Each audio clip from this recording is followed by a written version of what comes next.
Hello বন্ধুরা, আপনারা দেখছেন যে এখানে গরুর গোয়াল করা হচ্ছে এবং ইটমিট পাড়া হয়েছে কম বেশি করে।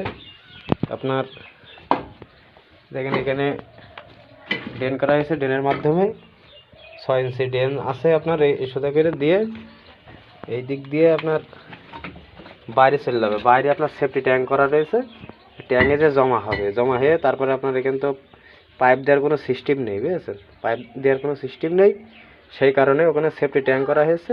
এই ট্যাঙ্কের ভিতরে এই মলমূত্র সব যে ওখানে থাকবে, বুঝেছেন? আর এসবগুলো সব প্লাস্টার হবে আস্তে আস্তে। দেখেন আমাদের এলাকার সিস্টেম, চুয়াডাঙ্গা এলাকার সিস্টেম, শেড যদি বানাতে হয় এ দেখেন এখানে রয়েছে দুটো গরুর জায়গা, বুঝেছেন? দুটো গরুর জায়গা, এ দেখেন বালা সিস্টেম করে দেওয়া হয়েছে, তলে হুক দিয়ে বাটাম করে দেওয়া হয়েছে। এই যে বালাটা যদি আপনার মনে করেন যে গরুর দড়ি বানবে, গরুটা যদি শুই পড়ে তখন আপনার এই ইতি বানলে পারে দড়িটা নাপতে যাবে না।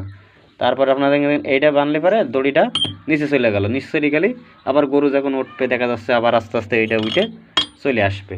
সেই ক্ষেত্রে এই বালাগুলা দিয়া দেখেন এরপরও কাজ দেখাবো নি আপনাকে।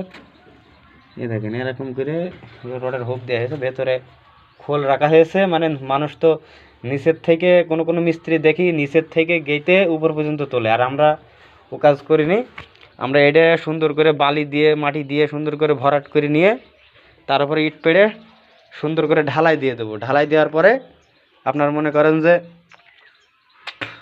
ঢালাই দেওয়ার পরে এটা এখানে এর ওপরে ইট গাঁথা হবে, দিয়ে পার্টিশন করে দেবে। মাঝখানে পানি খাওয়ার লাইন করা হবে আর দুই সাইডে সানি খাওয়ার লাইন হবে।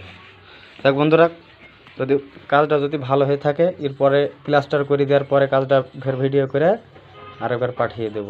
ধন্যবাদ।